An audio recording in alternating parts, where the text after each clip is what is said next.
All right, welcome to episode 14, episode 15, recording as of April 6th, 2025. Um, so, what do we have to talk about today? Quite a bit, actually. You'll see behind me that the remnants of the first game of 40K that my brother and I ever actually got to play and complete. It's pretty funny actually, because Bricky, the YouTuber who posted the Every Warhammer Factions Explained video about 5 years ago, posted that video, and it got my brother and I into it. And now, 5 years later, we finally get the chance to play our first game, and he happens to re-upload an updated lore video on every faction explained. So I thought that was an interesting, just sort of providence that took place. Um, Other things that went on this week. Um, my new coworker started, the one that's supposed to take over my role after the move to Cheyenne, and initial impressions are pretty disappointing. Not because she seems like she's going to be a bad addition to the team, but but just genuinely because she's probably in her mid to late 50s. And there's just something I find very strange about mentoring someone that much older than me. I don't know. Gabby says that it's not that big a deal, that she's done it before, but I am not I'm not a fan of that. I don't like that. I don't like the dynamic of it. And I was really hoping for someone that was going to make the average age difference between me and my coworkers smaller and not larger. But alas, that is not where the cards fell. So she started, and that's been absolutely zero help because she doesn't know how to do anything yet. So um, that's been the excitement of the week for me.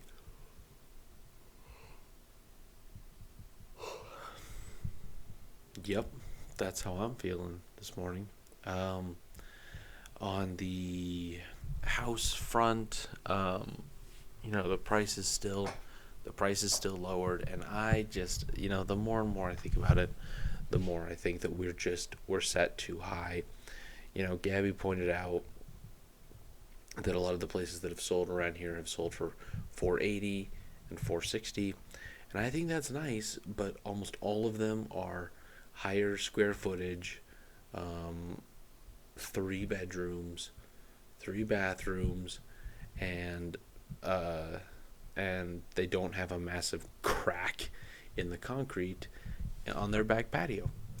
So I think that even the right now, the what is that, between um, 60 and 15, that $45,000 difference, I just don't think that's enough. And it's really become a problem, especially because turns out my student loans weren't all paid off, and due to a bunch of like COVID era regulations, the the companies that owned that debt weren't reporting it um, to card companies. So literally just totally fine, my credit's good, and then one day, out of nowhere, my credit drops like 100 points, and it puts us below the minimum threshold to get the loan we need to get for the house. So now we have to take out loans against our 401k to pay down credit card debt so that we can artificially boost my score long enough to get the approval, and then we can deal with the long-term ramifications of that after the move. But it's really frustrating because it wouldn't have been a problem if the house had just sold, if we hadn't overpriced it. So that's just been another nightmare to deal with, at least this coming week. One of my coworkers is supposed to get back from a almost month and a half long medical leave, so that will be really relieving to have her back in the fray, assuming she comes back. I don't know, but yeah, that's been the week so far. I'm just Gabby and I are just really excited to get the move over with and just be done and be out of here. So that's our current status. On the political front, tariffs went into effect this week, and there's been a lot of takes on tariffs, sort of pointing out the areas where they could backfire. And the only reason that I'm skeptical of those takes, even though tariffs are something that haven't really been implemented like this before, is I don't think the president is an idiot.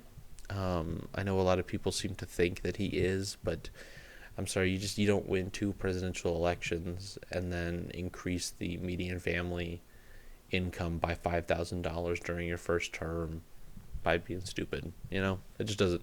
That's not how it works. So that's one reason why I'm skeptical. The other one is that I'm not. You can make anything sound bad by not understanding the full picture of it. And I think a good example of this is like heart surgery.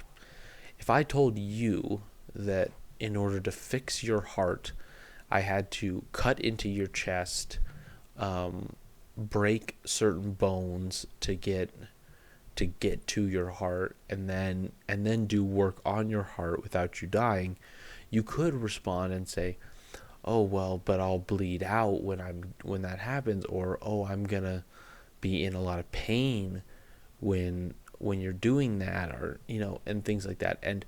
And you would be correct, but it leaves out crucial elements of how heart surgery is even possible. And I think it's the same thing with the tariffs at the moment. Yes, they're saying things like, "Oh, well, this international trade agreement will directly impact that," and it's like, okay, but what about all the other elements of this new policy change? Because it seems like you're right, this would have an impact on it, but are there other things that are mitigating that effect? So I don't trust the takes on that. And, quite frankly, I think that Trump was in a really precarious spot with the tariffs, because the whole premise of the tariff implementation was, well, yes, prices will go up while these U.S.-based companies move production here to avoid the tariffs, but we're going to reduce taxes at the same time so that it all just sort of evens out. And there was no way he was going to be able to do both of those things on the same time on the same day. So he's left with a really interesting choice. Does he lower taxes first so that everybody makes more money, and then suffer the negative Jesus suffer the negative press news cycle from then all of the prices going up and erasing that work? Or does he implement the tariffs, let prices go up, suffer the ramifications of that, and then bring relief with taxes later on? So he wasn't going to win no matter what, and most of that's just the fact that Trump derangement syndrome is just so rampant in some of these people that there's just, and like he said himself, he could he could create the cure to some of the most violent diseases on the planet, and people would still hate him for it. Do I think he's the perfect president? No. Um, there's some stuff that he's done that I'm not as keen about. He did sort of run on a premise of no war, and I know he's trying to solve the war in Ukraine, but I've seen a lot of things coming out about operations in the Middle East and against terrorist groups out there, and I'm kind of like, well, that feels like war, though.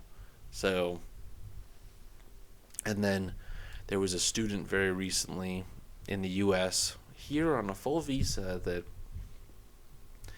they just decided to pull because she supported Hamas over Israel, and so they're trying to deport her for that now. And I don't like that either. I'm kind of just like, but I'm also, look, the Israel-Palestine conflict, I'm just so it really doesn't impact. I don't feel the impact as much as Ukraine. I was talking to a coworker of mine about this, where at least with Ukraine, there was that clear. The Ukraine was the clear underdog, and they were and Russia was bearing down against them, which is a historical rival to the United States, rival in the best light, enemy in the worst. So at the very least, the push with Ukraine wasn't too bad. It's like, yeah, we have to send them money because otherwise the Russians will literally just roll over them with a steamroller. The problem with the push for the conflict with Israel versus Palestine is that it's like, what are you talking about? Israel has them surrounded on all sides, and there's terror. It's a terrorist group hiding amongst the population. And sure, you can stand there and say, oh, well, Israel or Palestine elected the government that backs Hamas, but I'm like, that doesn't give you the excuse to shoot missiles into hospitals, you know? So I'm like, you're not winning me over with that argument, you know? And at the very and that's just the problem at the moment with the attempt to sort of tie Israel to the US. Like, I'm sorry, I don't like seeing people die. You know, I'm not I know I'm a Warhammer fan, but I'm really just not a fan of genocide as a general rule, and it feels like that might be what's going on there. So, but anyway, I think that'll wrap it up for the week. I don't have any other big news to share, so we'll call it there, and I'll see you next time. Bye.